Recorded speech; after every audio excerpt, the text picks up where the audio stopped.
What is up, everybody? This is Lines on Paper. I'm Brandon, and here is my spoiler-free review of Hellboy. Hellboy is a movie based on a comic book from Dark Horse Comics about a demon from hell who is summoned by the necromancer Rasputin in the closing days of World War II and ultimately captured by the Allied forces and raised by the government to become a weapon against the paranormal, working for an agency called the BPRD, which stands for the Bureau of Paranormal Research and Defense. He is kind of a Ghostbuster character. He is an everyman kind of government worker, really, who just happens to be a demon and has the fun job of fighting paranormal monsters.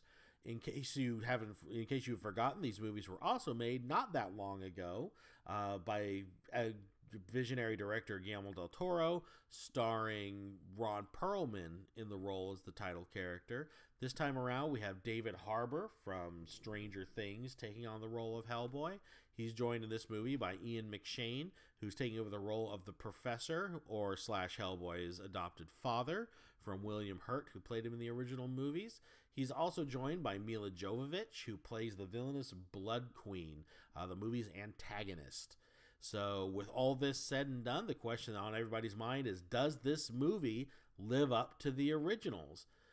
And the answer is no, it really doesn't. And that makes me very sad to say as a big fan of Hellboy, but this movie just doesn't have the same magic, the same presence as the other ones did.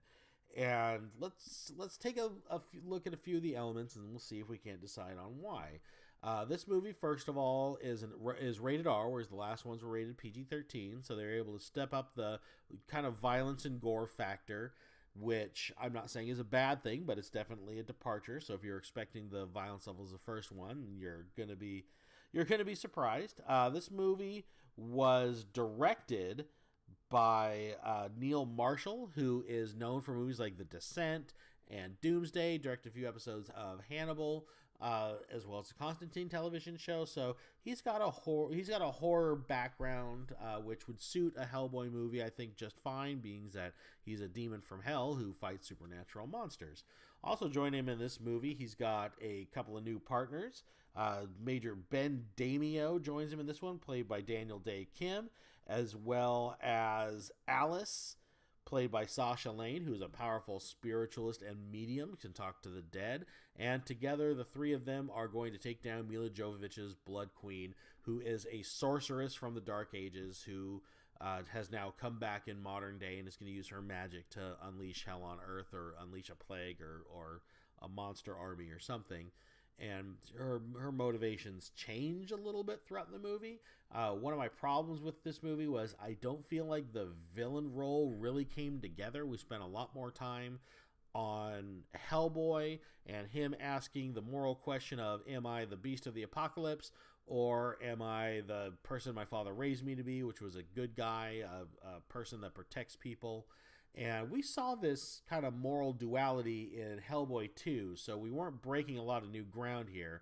So that's not an overly creative choice to go so heavily into the am I the beast of the apocalypse or not question. But that was still the decision the movie chose to go. So I felt it was a bit of a rehash. It took away a bit from the villain, who never really got herself established as far as what she wanted, what it was she was trying to do. And she explains it a few times, but like I said, it changes partway through, so it was a little tough to follow. The movie does have its share of creative monsters. It does do the whole weaving the mythos of old superstition and the old monster that goes bump in the night into this kind of modern day action horror genre, which I did enjoy some of that. Some of the special effects were good, but to be honest, some of them looked a little unfinished, as if maybe the movie was rushed.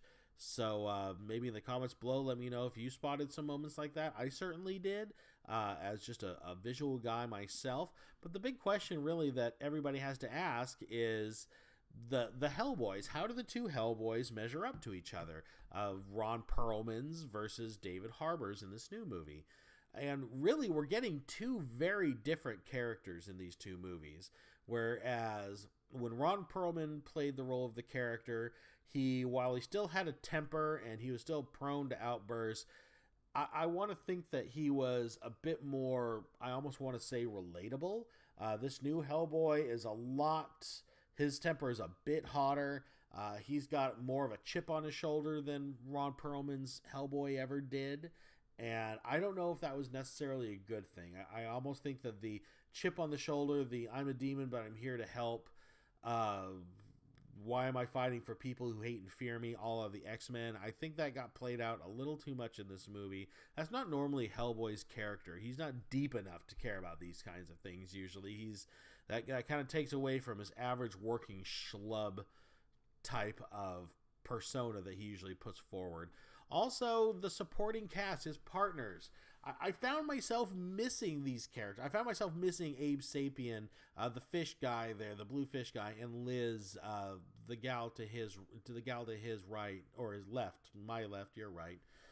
I felt that those two were a better foil for him, whereas Captain or Major Damio is a tortured former military with a supernatural past, and Alice is this spiritual medium tortured by her powers and the things that she knows, and the fact that the dead are always kind of beating down her door trying to talk to her. These characters are dark, but they don't reflect Hellboy well enough. He can't play off characters that are as dark as him as well. It's one thing to have a character like that in the movie, but to completely surround him like that, I felt it took away a lot of the nuance of the interaction you see with Hellboy and kind of his co-workers, as it were.